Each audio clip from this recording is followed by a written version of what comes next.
The skies above ZerethPrime burned red with warning lights. Across the great cities of the Tharvian Alliance, panic moved like a shadow. The Vorak swarm had returned. The enemy that had once devoured entire colonies now pressed closer than ever before. The Tharvians were not a weak people. They had built shining towers, massive starships, and proud fleets. Yet against the swarm, their weapons always failed. The Vorak were not like other foes. They were living war machines, creatures that traveled through space inside vast bioships, breeding endlessly, consuming everything in their path. Energy blasts weakened them but never destroyed them. Fleets collapsed one by one. In the center of Zereth's capital stood the Chamber of the Alliance, where leaders from dozens of worlds gathered. The air inside was heavy with fear. The Supreme Speaker, Erlen Tharvos, looked at the council and spoke in a trembling voice. "We have no other path. The swarm will reach our home in less than 3 cycles. If we do nothing, we are lost. It is time to call upon the beacon." At these words, silence fell. Every leader knew of the beacon. It was a relic older than their alliance, built by some forgotten race.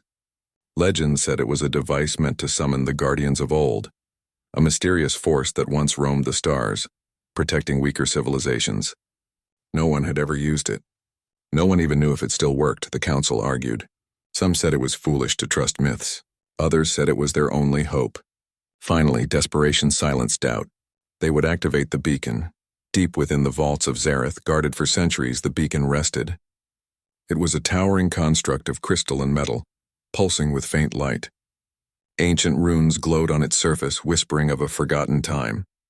Engineers and priests gathered together, unsure if they were waking a miracle or a curse. When the moment came, Speaker Erlen placed his hand on the central crystal. Energy hummed through the chamber. Light spread like rivers of fire across the floor. A low vibration shook the walls. The beacon awakened. Coordinates. Transmitting. One of the engineers said in awe, "A message is spreading across the stars." What none of them realized was that the beacon's core had been damaged long ago. Its signal was corrupted, shifted by tiny errors. Instead of reaching the ancient guardians hidden in some far-off sector, the beam shot outward in a strange direction. It crossed spiral arms, brushed past stars, and finally landed on a small blue planet orbiting a yellow sun. That world was Earth. On Earth, the signal first appeared in a quiet monitoring station in the Nevada desert. A group of scientists believed it was just another strange burst of radio noise, but when the patterns repeated, when the rhythm grew too structured, they knew it was something else. At first, governments were cautious. Many thought it was a trick, a fake message designed to fool the world. But then linguists and mathematicians began to decode the signal. "It's not random," Dr. Lena Aurora explained during the emergency briefing. "It's a call for help. The words are ancient, but we understand enough. They're asking for aid against something called the Vorak." The room fell silent. Some officials laughed nervously. Aliens pleading for help? It sounded like a story from a book. But as the translation grew clearer, the truth became undeniable. "They believe they have summoned ancient protectors," Lena continued, "but somehow they reached us." The president of the United Earth Council leaned forward. "Then the question is, what do we do?" For weeks, Earth debated. Some nations argued they should ignore the call. Humanity had just begun to explore its own solar system. Why risk everything for strangers across the galaxy?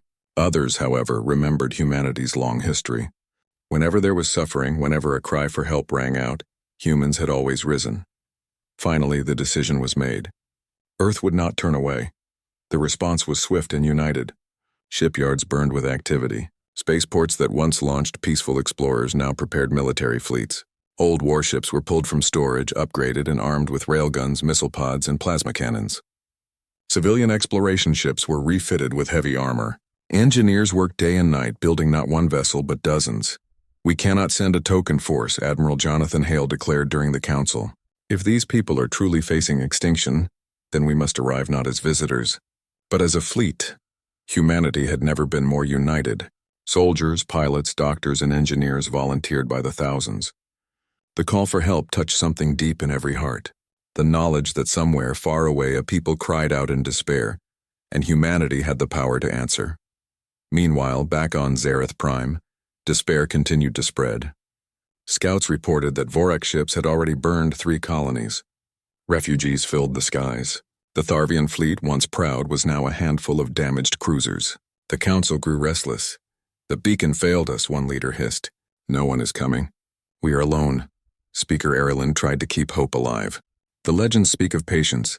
If the Guardians were truly called, they will come." But even he began to doubt.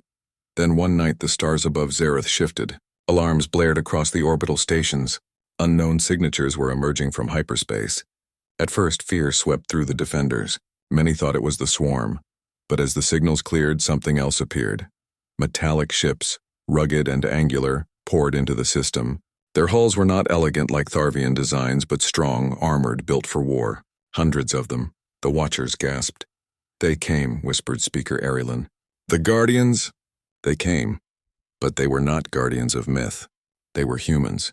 The fleet's flagship, the UNS Resolute, transmitted its first message.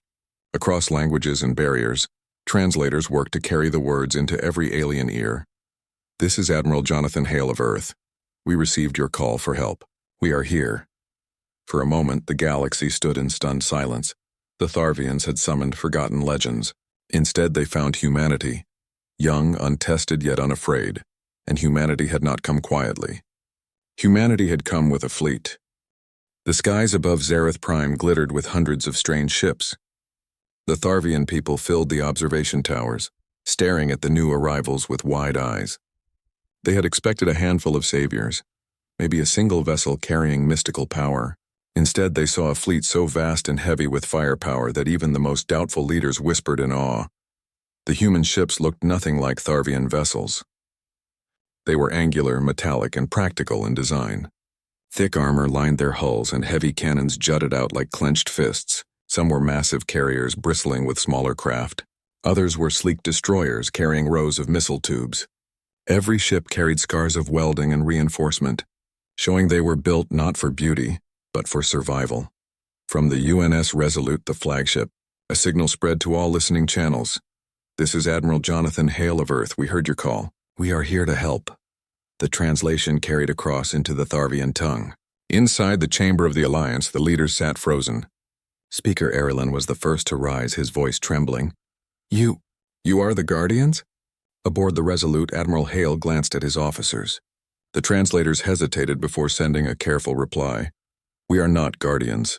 We are humanity. We live on a distant world called Earth. Your signal reached us and we could not ignore it." The words brought confusion.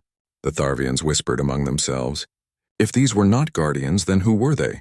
How could such a young, unknown people arrive with such a fleet? Still, the desperate situation left no room for pride. The Vorak were coming. The Tharvians needed help, no matter where it came from.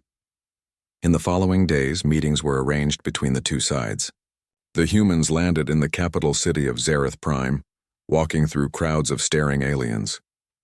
Tharvians were tall and slender, with scaled skin that shimmered faintly in the light. Their cities were full of glass towers and floating bridges. To them, the humans looked small and heavy, but their eyes burned with determination. Admiral Hale stood before the Alliance Council. His voice was calm, strong, and clear. "Your message reached Earth. It spoke of an enemy called the Vorak. We do not fully understand them yet, but we know this. When a people ask for help, humanity does not turn away. We came with everything we could spare. We came with a fleet." Speaker Erilyn leaned forward. Why? Why would you risk so much for strangers? You owe us nothing." Hale's gaze swept across the chamber. "Because that is what we do. Humanity has always answered cries for help, even when the cost was high. If you fall, the Vorak will only grow stronger. If you survive, then together we may push them back. Your survival matters to us now." The council sat in silence. Some leaders still looked doubtful. One, a governor from the colony of Tarvex, finally spoke. "You are young, barely known among the stars. How can you hope to stand against the swarm when even our fleets have failed?" Hale smiled faintly. "Because we fight differently. We are not afraid to use every tool, every trick, and every sacrifice. We don't believe in perfect weapons or flawless strategies. We believe in persistence. When we face impossible odds, we do not break. We adapt, we endure, and we win." The chamber murmured with mixed voices. Some Tharvians remained unconvinced, but others saw a spark of hope in the humans. Meanwhile, human ships spread through the Zareth system. They established defensive positions, set up orbital platforms. and trained their weapons on likely approach routes of the Vorak. Alien observers watched with fascination. Tharvian fleets usually formed elegant battle lines, depending on energy shields and focused fire. Humans, however, organized differently. They placed ships in layers, overlapping zones of missile fire and kinetic bombardment. Drones scouted constantly. Long-range guns were calibrated to rain destruction on approaching targets. The Tharvians did not understand at first. Their own tactics relied on order and discipline, while humanity's seemed chaotic, but human officers explained patiently. War against the Vorak is not about elegance, Commander Elena Ruiz told a group of Tharvian captains. It's about overwhelming force. They adapt to predictable patterns, so we stay unpredictable. We strike hard, then shift, then strike again. The Tharvian captains listened carefully, slowly realizing that these humans thought of war not as ceremony but as survival. One night, Speaker Erilyn walked the observation deck with Admiral Hale. Outside the windows, the human fleet glimmered like a steel storm. I must confess, Erilyn said, I do not understand you. Your species is young. You have no ancient empire, yet you arrived not with fear but with fire in your eyes. Why? Hale looked out at the stars. Because we have always been Deathworlders. Erilyn frowned at the unfamiliar term. Hale explained quietly, Our world, Earth, is dangerous. Our history is full of storms, quakes, plagues, and predators. For thousands of years, we fought not only each other but the world itself. To survive, we learned to be stubborn, to adapt quickly, and to fight when we had nothing left. That spirit has never left us. When we heard your call, we remembered what it means to be desperate. We remembered what it means to need help. We could not ignore you.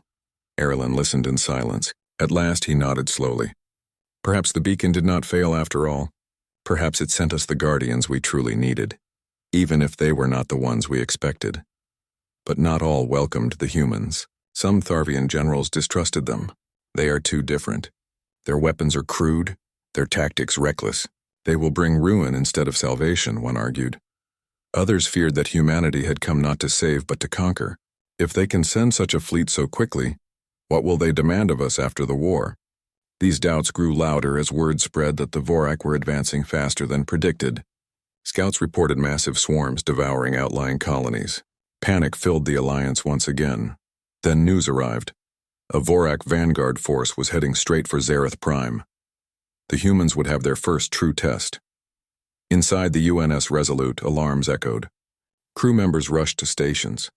Admiral Hale stood on the command deck, his voice calm but firm. Enemy fleet detected. Estimated strength, 200 swarm vessels. This is a test run before their main assault. They want to probe our defenses, Commander Ruiz smirked. Then let's give them an answer they won't forget. Across the human fleet, weapons came online. Massive railguns glowed with stored energy. Missile bays opened, ready to unleash storms of steel.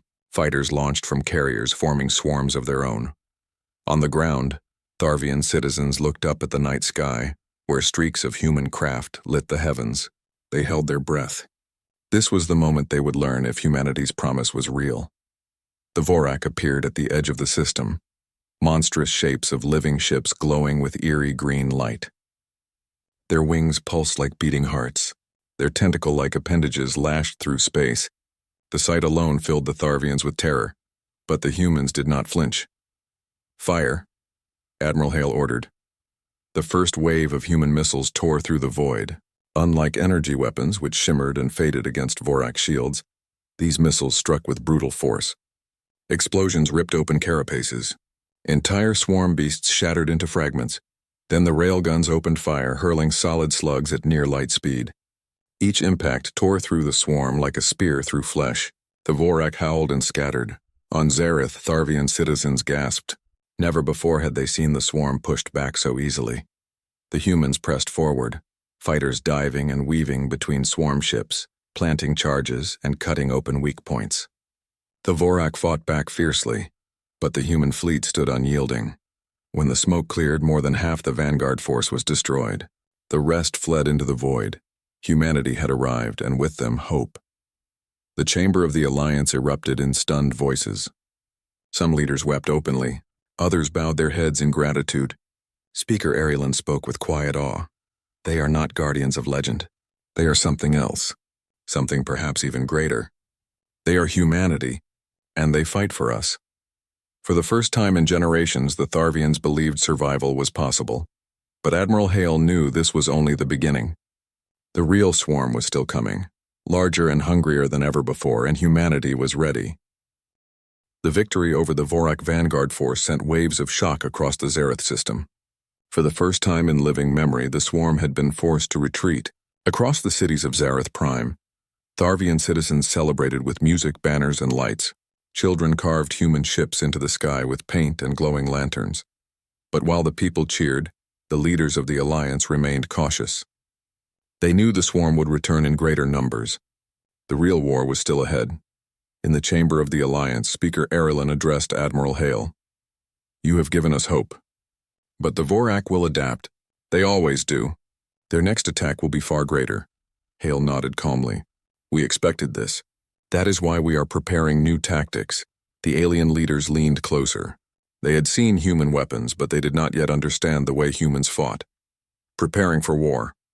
The human fleet did not rest. After the first battle, they immediately began building layers of defense around GalacticPrime.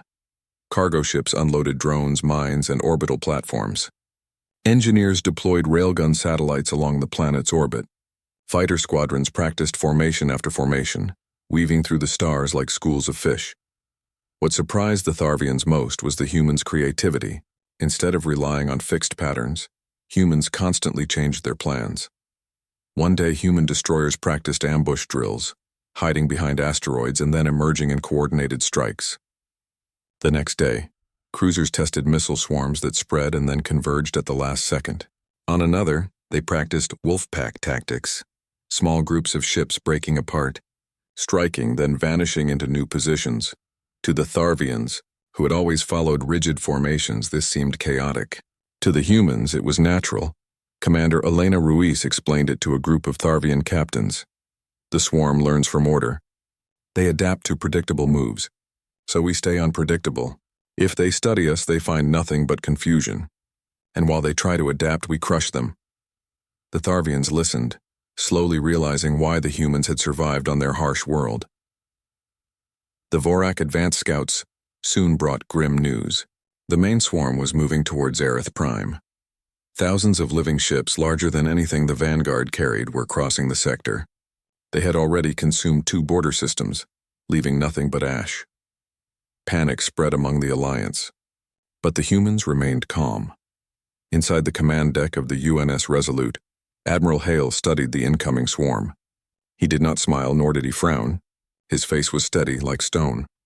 "This is the battle we came for," he said. "We will show them that humanity does not retreat." The first clash, the Vorak arrived like a storm.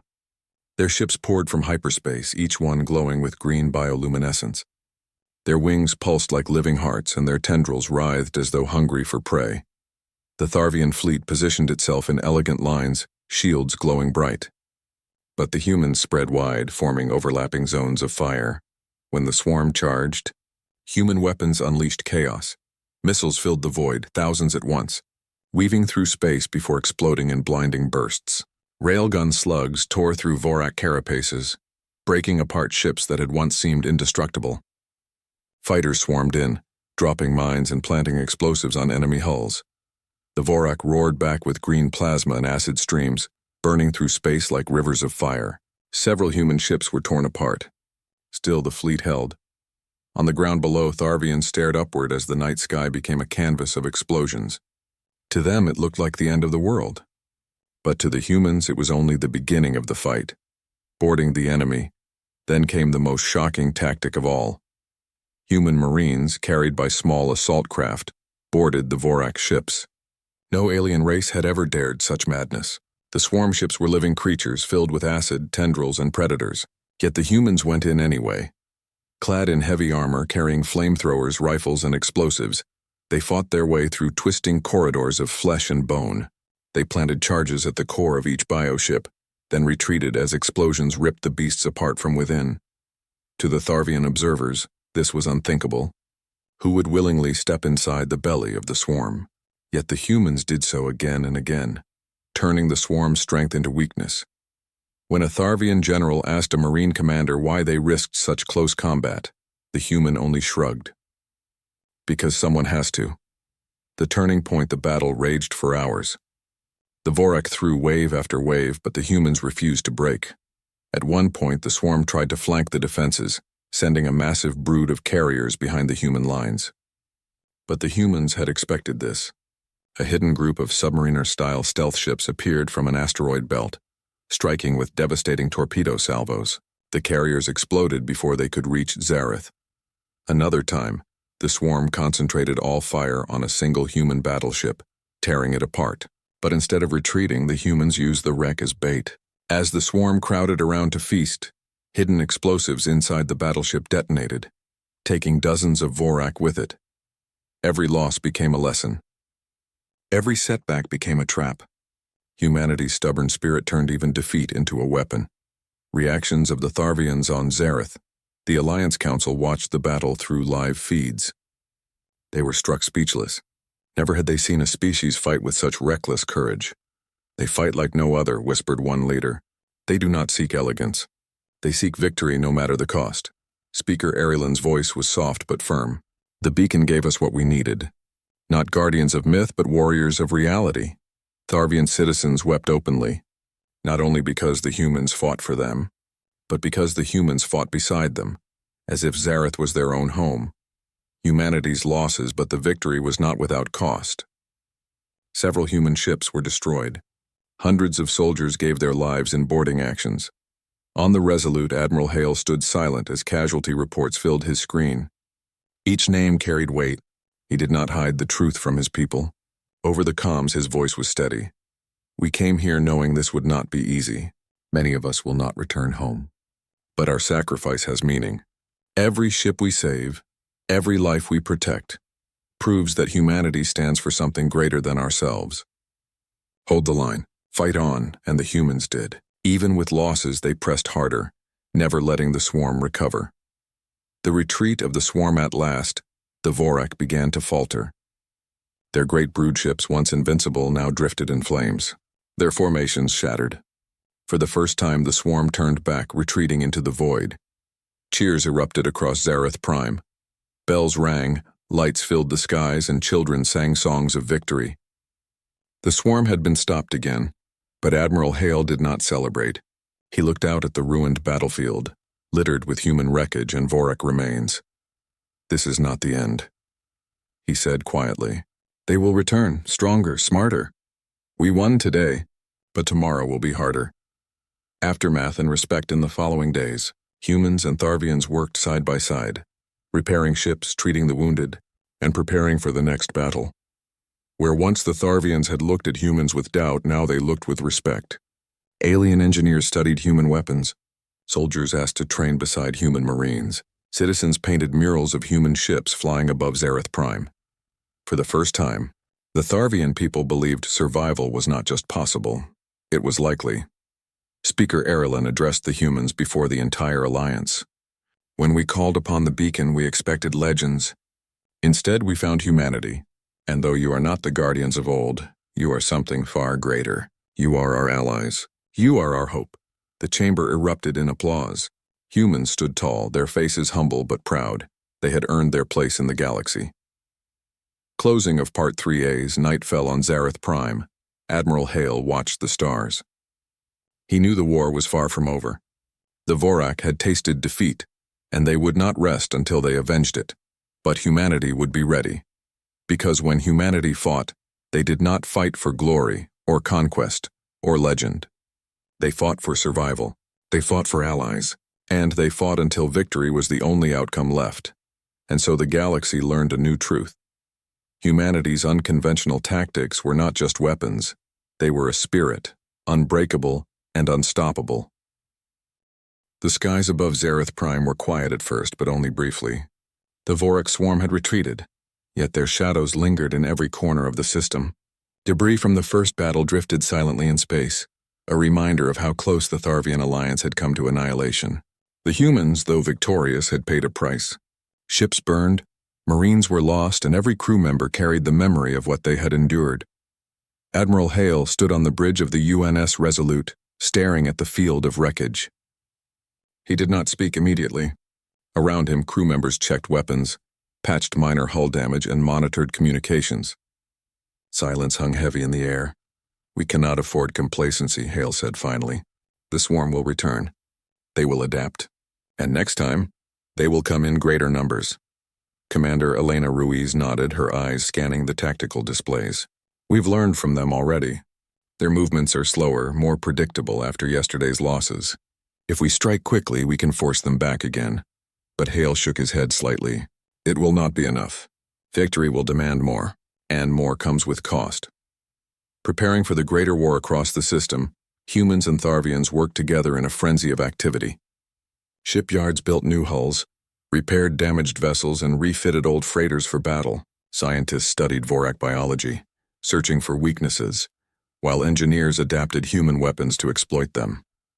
The Tharvians watched with amazement. Humans moved with speed and determination they had never seen. Where Tharvians valued precision, humans valued results. If something worked, they used it, even if it was untested, risky, or unconventional.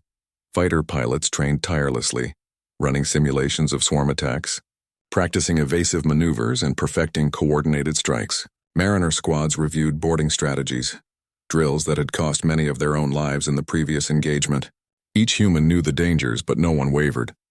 Speaker Arilan addressed the human leadership one evening, watching human engineers coordinate repairs on multiple ships at once.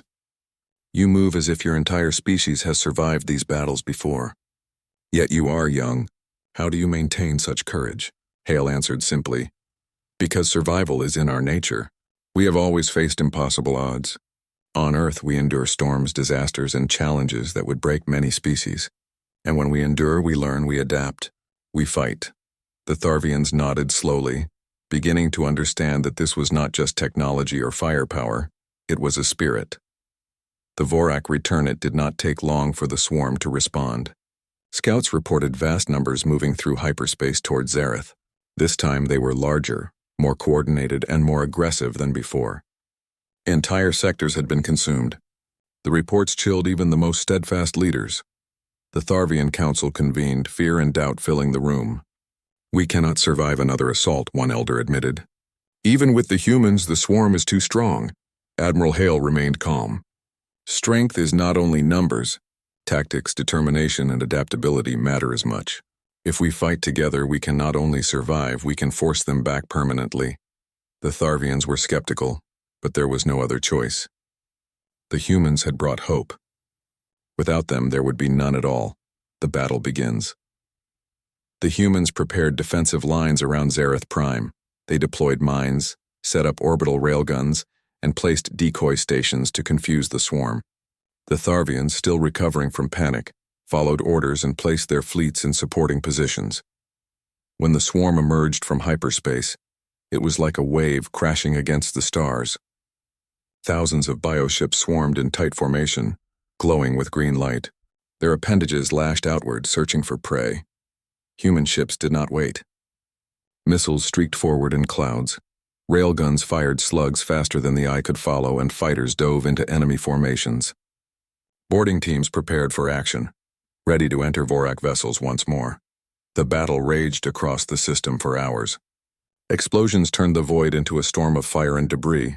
Despite heavy losses, the humans held their lines, adapting as the swarm shifted formations. Each attack was met with a counterattack, each feint answered by an unexpected strike. The human way of war. The Tharvians noticed how humans fought differently. Where aliens used shields and energy beams, humans mixed brute force with unpredictability. They fired missiles from unexpected angles, launched boarding teams in the middle of chaotic engagements, and used wrecked ships as traps. When one vessel was destroyed, the humans learned from it immediately, adjusting tactics to prevent future losses. A Tharvian general whispered to a colleague, "They are not perfect, but they do not stop. Every setback is a lesson. Every failure is turned into advantage." Commander Ruiz explained, "We do not fight for elegance. We fight for survival. If a tactic works, we use it even if it is messy. Victory matters more than anything else." The Tharvians began to admire this courage. Even the most skeptical leaders nodded in respect as the human fleet turned chaos into order. The price of victory. Despite their successes, Humanity suffered. Ships were lost. Hundreds of Marines and pilots did not return. Boarding missions were brutal, and many who survived carried scars and injuries. On Zareth Prime, civilians watched the battles from observation towers. They cheered, but they also wept as human ships were torn apart. Speaker Arilan addressed the humans privately, speaking words few others heard. "You give us hope," he said, "but I see your losses.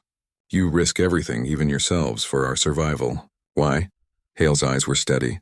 Because when a people calls for help, humanity answers. We know the cost. We accept it. Because some things are worth fighting for: life, hope, freedom, and allies who cannot defend themselves. The Tharvians remained silent, humbled by the sacrifice. Turning the tide, even with heavy losses, human strategies began to turn the tide. The Vorak fleet, though enormous, began to retreat under relentless assault. Human pilots flew missions that cut off supply lines. Boarding teams destroyed key brood ships, breaking the swarm's ability to coordinate. The Tharvian fleet, inspired by human courage, followed closely. They learned to fight differently, mixing their energy weapons with human kinetic strikes. Together, the Alliance began to push the swarm back. Speaker Arilan addressed the council, voice strong with emotion. "We have survived because of them. Humans have shown us what it means to fight, to endure, and to hope. Their courage has saved our worlds, and it will save us again." The humans did not claim glory. They worked quietly, repairing ships, treating the wounded, and preparing for the next wave. But to the Tharvians, they had become heroes. The next challenge, the Vorak retreat, was temporary. Reports came in from scouts. The swarm was reorganizing, gathering strength, and learning from the defeats. They would return with even greater numbers. Admiral Hale looked out from the bridge of the Resolute. His face was calm but determined. "We will be ready. Every loss teaches us. Every victory strengthens us. This war will not be easy, but we will fight together, humans and Tharvians, until the swarm can never rise again." Commander Ruiz joined him. "The fleet is ready. The Marines are ready. And the people of Zareth have begun to trust us. That matters as much as any weapon." Hale nodded. "Trust is a weapon no enemy can measure, and we will wield it with everything we have." Rallying the Allies, news of humanity's courage spread across nearby systems. Other alien races, long skeptical of the Tharvian alliance, began sending envoys and fleets to assist. They had watched the humans fight and realized something new. Humanity was not only capable, they were unstoppable when united with others. Ambassadors met aboard the Resolute, witnessing human ships repaired and refitted at lightning speed. Engineers explained tactics. Pilots demonstrated maneuvers. Soldiers trained side by side with alien Marines. Slowly, the galaxy began to understand that the humans were more than fighters. They were symbols of hope. For the Tharvians, this was transformational. Where once they had doubted themselves, they now stood tall, inspired by their new allies. Closing of Part 4A's, the first wave of Allied reinforcements joined the fleet. Hale addressed the crews. His voice carried over the comms, firm and resolute.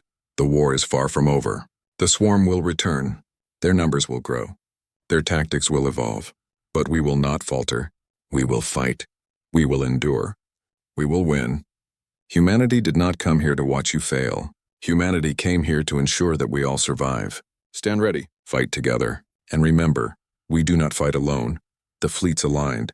Zareth Prime's skies and spaceports thrummed with energy and hope. Humanity had shown the galaxy that courage, determination, and unity could overcome even the greatest threat. And as the sun set over the distant planet, its light reflected on the hulls of human and Tharvian ships alike. Together, they would face the coming storm. Together, they would show the Vorak that they would never fall. The cost of victory had been high.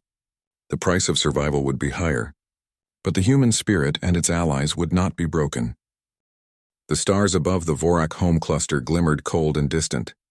From this remote part of the galaxy, the swarm had once launched endless destruction, consuming entire systems without mercy. Now, the humans and their allied fleets approached, a storm of metal, fire, and determination. Admiral Jonathan Hale stood on the bridge of the UNS Resolute, looking out over the assembled fleet. Thousands of ships from multiple species had gathered, all united by a single purpose: to end the Vorak threat once and for all. Beside him, Commander Elena Ruiz studied tactical maps. "This is it," she said quietly. "Everything we've done, every lesson we've learned, it all comes down to this moment." Hale nodded. "And we will not fail. Humanity did not come this far to retreat. Not now, not ever." The approach. The combined fleet moved in formation through hyperspace, keeping a safe distance from Vorak detection zones. Alien allies whispered among themselves, awed at the scale and organization of the humans' operation. Humans had divided the fleet into specialized groups. Some were carriers, launching waves of fighters to harry enemy positions. Others were heavy destroyers tasked with smashing Vorak broodships. Engineers had deployed floating platforms equipped with kinetic weapons, capable of firing entire cities' worth of firepower. Even the Tharvian fleet, once skeptical of the humans' unconventional tactics, now followed their lead. The aliens had learned that success required flexibility, unpredictability, and courage. Scout ships reported the first Vorak vessels appearing at the edge of the system. They were massive, their living hulls pulsing with bioluminescent light. The swarm had grown, adapted, and they were furious. Admiral Hale's voice cut through the comms. "All units, hold formation. Do not fire until the signal. Remember, every strike counts. Move together, fight together, and remember why we are here." The first wave of Vorak attacked like a living tide. Broodships surged forward, tentacles whipping through space, green energy flares illuminating their monstrous forms. Screams and signals echoed across the fleet, feeding into the panic of anyone who looked at the approaching swarm without courage. But the humans had a plan. Missile salvos rained down from destroyers, exploding before reaching the fleet's front lines to break the swarm's formations. Railguns fired at near light speed, puncturing thick biocarapaces. Human fighters swarmed in waves, dropping explosives, boarding key vessels, and then retreating to safety. Alien allies watched in awe. They had never seen such coordination. Humans fought with precision, yes, but more than that, they fought with fearless ingenuity. Every loss was a lesson. Every strike built upon the last. Boarding actions and heroism human boarding teams performed as they had in previous battles, but this time on a grander scale. Small assault craft cut through the swarm's defenses, landing on massive broodships. Mariner squads clambered over living hulls, dodging acid sprays and snapping tendrils, placing explosives at critical points. The Tharvians gasped as entire enemy command structures were destroyed from within. Where alien fleets relied solely on energy weapons, humans used a combination of brute force, cunning, and bravery. One human captain explained to a Tharvian officer, "We do not wait for the perfect opportunity. We create it, and if we fail, we learn and strike again." Every human marine aboard a Vorak vessel knew the risks. Many would not return, yet no one hesitated. Each soldier carried a simple truth. Humanity fights for life, for allies, and for hope. Turning the swarm hours into the battle, the tide began to change. The Vorak, despite their monstrous strength, started to retreat under relentless assault. Broodships were destroyed faster than replacements could arrive. Human squadrons sliced through enemy wings, cutting off reinforcements. Engineers used gravity-based traps and kinetic projectiles to tear apart the swarm's formations. Even the alien fleets adapted. Tharvian energy weapons complemented human kinetic strikes. Allied species, inspired by human courage, followed their lead. The swarm's advantage of numbers began to crumble under unrelenting coordinated pressure. On Zareth Prime and across Allied worlds, citizens watched live transmissions.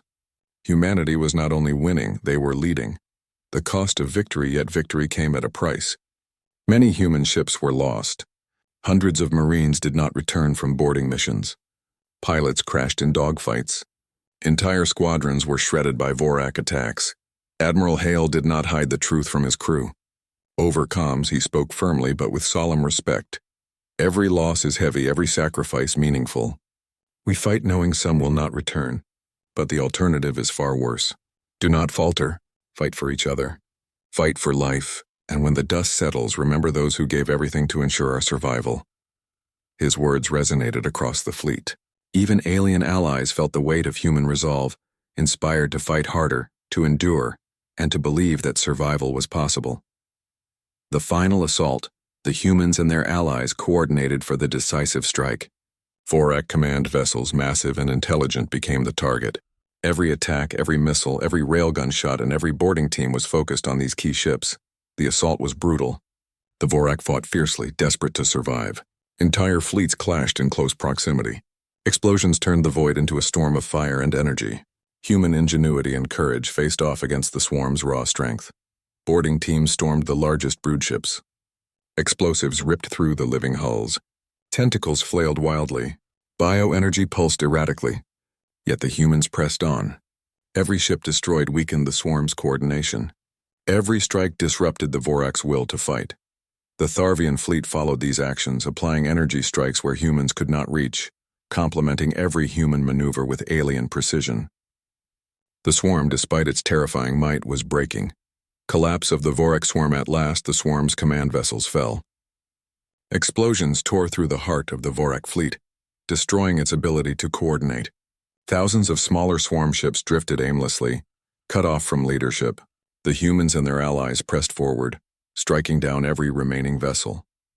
The final broodship was destroyed by a combination of railgun fire and precision explosives planted by human marines.